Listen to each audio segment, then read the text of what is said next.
Como administrar o seu perfil nas redes sociais? Que tipo de conteúdo da web você mais gosta? Quem faz parte da sua lista de amigos virtuais? No Viver Ciência de hoje, vamos responder essas perguntas ao conhecer uma pesquisa da UFG sobre a recomendação em redes sociais. No Instituto de Informática da UFG, existe um grupo de pesquisas que utiliza dados de fontes variadas da internet para criar novas tecnologias na web que envolvam usuários das redes sociais. Essa linha de pesquisa é uma linha nova aqui no Instituto de Informática. Nós trabalhamos com recomendação em mídias sociais. Então, o que vinha a ser isso? Recomendações, por exemplo, de amigos no Twitter, recomendação de posts no Facebook. A ideia surgiu não da dificuldade, mas as sugestões, porque a maioria dessas mídias sociais já tem as suas recomendações, né? Então o Twitter, por exemplo, tem a timeline dele, que é aqueles tweets que aparecem para a pessoa. O fato de nós estarmos usando essas redes sociais, a gente viu que não estava muito bom essa recomendação, que a gente poderia melhorar mais essa recomendação. Então, isso é que motivou mais o surgimento dessa pesquisa. Outra coisa que motivou é que tem muitas oportunidades, muito tipo de informação diferente numa rede social, do tipo Twitter ou Facebook, que dá uma gama grande de informações que a gente poderia explorar mais para recomendar. Por exemplo, no caso do Facebook, a pessoa coloca o perfil dela. E o perfil dela tem a idade, se ela é casada, se ela é solteira, uma série de informações, a cidade onde ela está, né? Hoje em dia no Facebook também tem a informação dos lugares onde a pessoa esteve e se ela gostou daqueles lugares ou não. Então tem muitas informações que possibilitam recomendar melhor as coisas. Os sistemas de recomendação são usados em portais de vendas e redes sociais com a finalidade de prever as preferências de cada pessoa. Primeiro, para conseguir isso, nós precisamos de entender bem a interface de programação dessas redes sociais. Então o Twitter, o Facebook, eles têm o que a gente chama de API, que é como se fosse uma biblioteca que permite programar e extrair informações da rede. Então precisa inicialmente saber trabalhar com isso, né? Então uma parte do tempo do projeto dos alunos foi em aprender a usar essas interfaces. O ruim disso é que cada rede tem a sua própria interface. Tivemos que realizar uma série de pesquisas sobre algoritmos mesmo de recomendação, né? E essa área de algoritmos de recomendação é uma área relativamente nova, ela tem uns 10 anos. E essa área então é uma área que está crescendo muito, está desenvolvendo muito, e a gente também pretende trabalhar nessa área. Então algumas dissertações de mestrado elas propuseram melhorias em alguns algoritmos.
O e-commerce foi o primeiro domínio de aplicação da técnica de computação.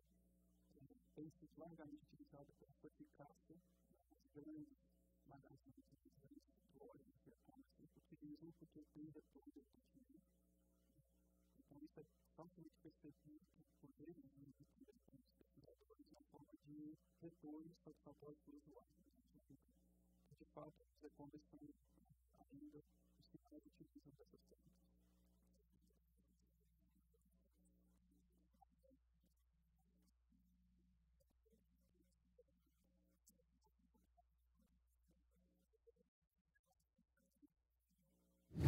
A seguir, você vai conhecer programas que pretendem facilitar a vida das pessoas com a personalização do Twitter.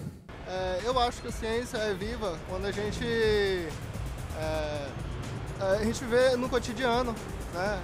Os carros, os celulares, né? A medicina, né? Que a cada dia que passa, cada vez evolui mais, né? Sempre melhorando a nossa expectativa de vida, né?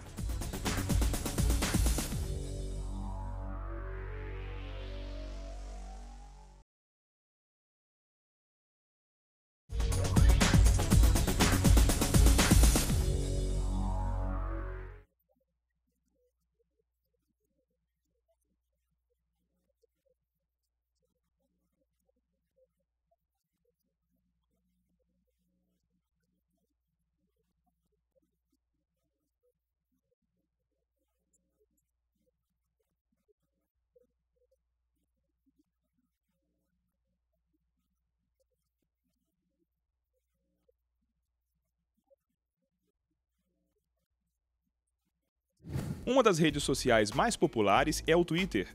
Nele são discutidos os mais variados assuntos. Mas o que poderia ser feito para personalizar a linha do tempo do usuário de acordo com o perfil de cada um?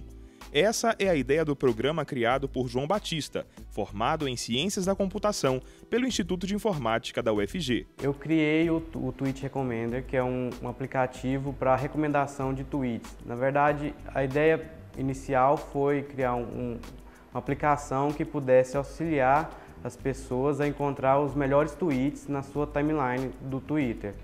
Atualmente, as redes sociais estão crescendo cada vez mais e as pessoas não têm na verdade, elas não sabem administrar os seus perfis.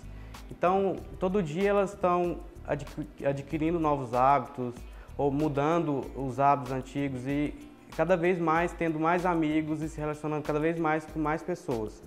E como o Twitter ele funciona para a pessoa consumir informações de outras pessoas, então fica um pouco complexo para essas pessoas acharem bons conteúdos, bons tweets, na verdade, lá na sua timeline. E a ideia então foi facilitar a vida das pessoas, trazendo esse aplicativo que vai automaticamente selecionar esses melhores a partir do perfil dessa pessoa e disponibilizar isso para elas. A expressão popular que diz que quantidade não é qualidade também pode ser aplicada para as listas de amigos das redes sociais. Pensando nisso, Ramon Gouveia desenvolveu um programa de recomendação de amigos no Twitter. Bem, o primeiro projeto, inicialmente, ele foi feito depois que eu terminei minha graduação, antes de entrar no mestrado. A gente fez um sistema de recomendação de amigos para o Twitter. Então, o usuário, quando ele entra no Twitter, ele recebe algumas recomendações, só que aquelas recomendações de amigos lá não condizem com o perfil do usuário. Muitos ali são pessoas famosas que não fazem parte da amizade daquela pessoa que possui aquele Twitter. Então, a gente teve a ideia de desenvolver um algoritmo para fazer uma recomendação de amigos que realmente fazem parte dos amigos reais daquela pessoa. Então a gente tentou descobrir quais são os outros amigos do Twitter, os outros usuários do Twitter que ainda não são amigos dessa pessoa, que possuem características iguais, por exemplo, favoritados em comum, pessoas mencionadas em comum. Então a gente pegou esses dados e tentou reordenar quais são os amigos que mais seriam similares a esse usuário-alvo, né?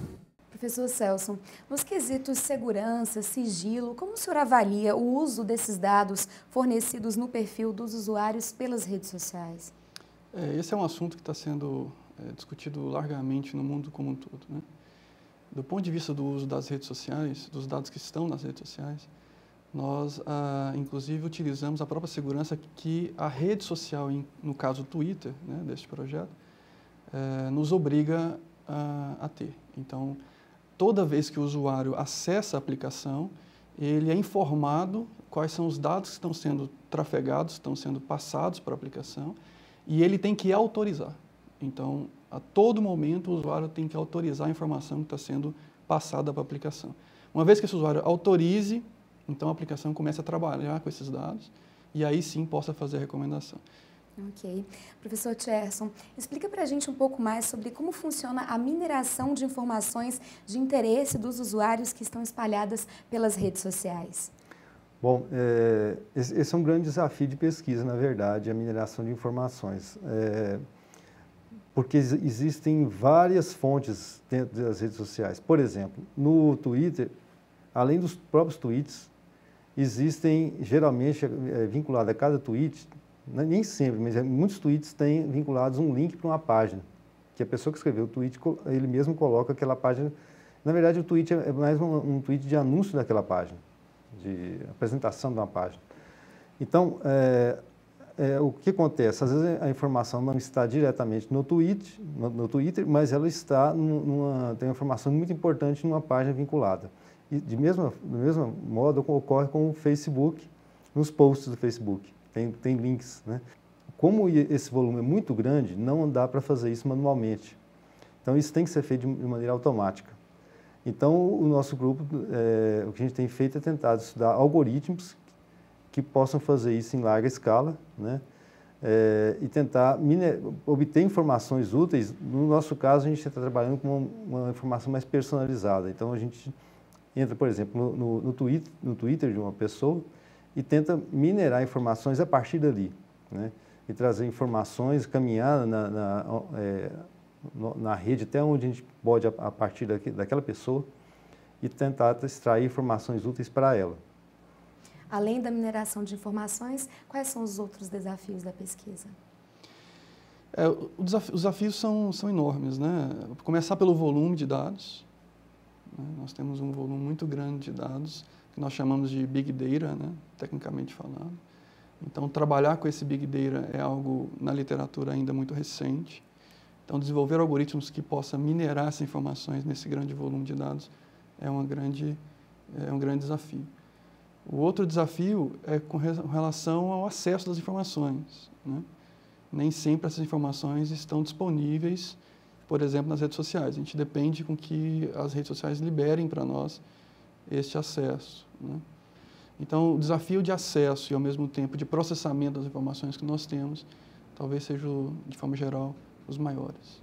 Um outro desafio interessante nesse tipo de pesquisa é porque as informações, elas dependem do tempo. Então, elas variam muito com o tempo. Então, o seu Twitter, a sua área no Twitter, hoje, daqui 2 semanas, é bem diferente, até menos, daqui 3 dias é bem diferente o que chega para você hoje do que vai chegar daqui 3 dias. E isso é um desafio, porque é diferente do que nós tínhamos até alguns anos atrás, em que você ia numa coleção de dados, fazia consultas lá, e tudo bem, amanhã você iria de novo e ia encontrar as mesmas coisas, ou pouca coisa variava, né? É a rapidez da informação. Exatamente, esse é um grande desafio também. Vamos para um rápido intervalo e em seguida continuamos nossa entrevista. Daqui a pouco, no Viver Ciência, nossos convidados respondem perguntas de um especialista. E você vai ver ainda como é possível fazer pesquisa relacionada à ciência da computação na UFG. Especialização. Se usa a palavra especialização na academia como sinônimo de curso de especialização. Mas a especialização não é só de cursos. Por exemplo, quando você tem um médico pediatra, ele é um especialista. Não necessariamente ele fez um curso de especialização. Ele pode ter feito somente o exame da Sociedade Brasileira de Pediatria e ter obtido o título de especialista. No Brasil, nós temos hoje uma formação continuada através das especializações. As especializações já atingem, por exemplo, vou voltar na área da medicina. Hoje, a residência médica é equivalente a um curso de especialização. Então, quando o médico termina a sua residência, ele ganha o título de especialista porque ele fez 3 anos, por exemplo, em ortopedia, e ele ganha o título de especialista em ortopedia. Nós temos uma série enorme de cursos de especialização para formar especialistas nas diversas áreas. Por exemplo, você encontra hoje no mercado da oferta de cursos de especialização, formação de uma pessoa especialista em iluminação de interiores, outro especialista em desenvolvimento sustentável e assim por diante. Então, a especialização, ela é um afunilamento, um aprofundamento do conhecimento numa área específica com vistas ao exercício profissional.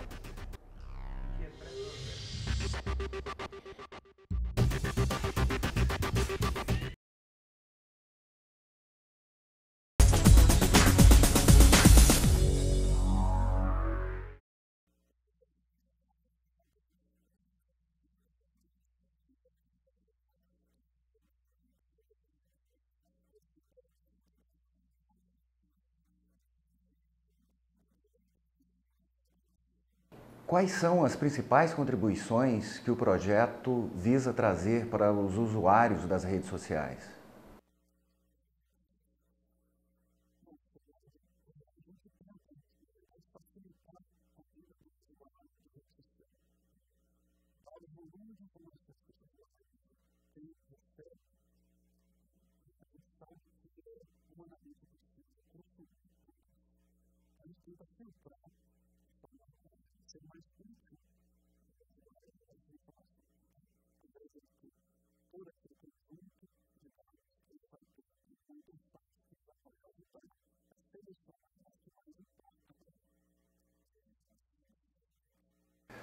Como que o sistema de recomendação consegue fazer previsões de assunto que nós nem mesmo sabemos que existem?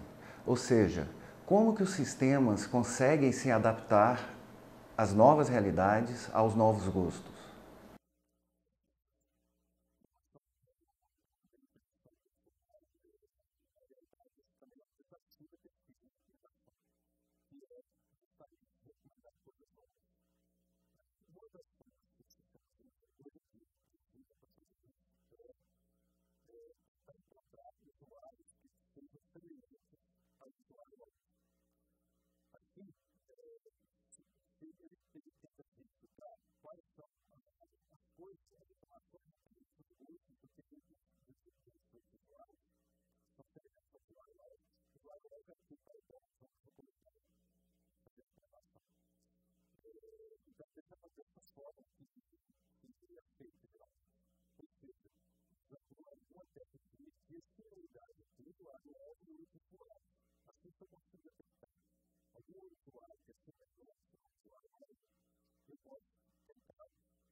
Os cursos contemplados pelo Programa de Pós-Graduação em Ciência da Computação do Instituto de Informática são o mestrado e o doutorado em Ciência da Computação.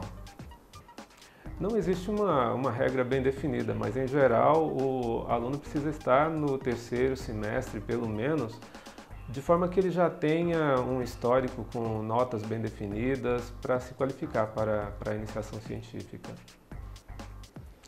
O programa possui 2 níveis, o mestrado e o doutorado. O programa de pós-graduação em Ciência da Computação tem como clientela alunos egressos de cursos de graduação na área de Ciência da Computação, obviamente, mas também da área de Sistemas de Informação, Engenharia de Software e engenharias em geral. Não existe uma regra geral para a participação na iniciação científica dentro do Instituto de Informática, mas em geral é interessante que o aluno esteja no terceiro semestre, pelo menos, do curso, de forma que ele já tem um histórico com notas para se qualificar para ingresso na iniciação científica. O programa de pós-graduação possui 2 níveis, o mestrado e o doutorado. Possui atualmente 5 linhas de pesquisa. A primeira delas é a linha de Engenharia de Software, Bancos de Dados e Informática na Educação, a linha de Fundamentos da Computação, a linha de Inteligência Computacional, a linha de Pesquisa em Processamento Gráfico, Interação e Computação Aplicada e, finalmente, a linha de Pesquisa em Sistemas de Computação. Para se inscrever no programa de pós-graduação em Ciência da Computação, o candidato deve participar do processo seletivo, que geralmente ocorre uma vez ao ano. A seleção é feita por meio da análise do currículo, histórico, mas é fundamentalmente importante que o candidato tenha feito o Exame Nacional de Ingresso na Pós-Graduação, o POSCOMP. Esse exame ele é realizado uma vez ao ano, geralmente no mês de setembro ou outubro, e a nota no exame é usada como um dos critérios para ingresso no programa. As inscrições para o processo seletivo, ao mestrado e ao doutorado, geralmente são feitas nos meses de outubro a novembro, sendo que o processo seletivo propriamente acontece no mês de dezembro, quando é divulgado o resultado da seleção para ingresso no mês de março do ano seguinte.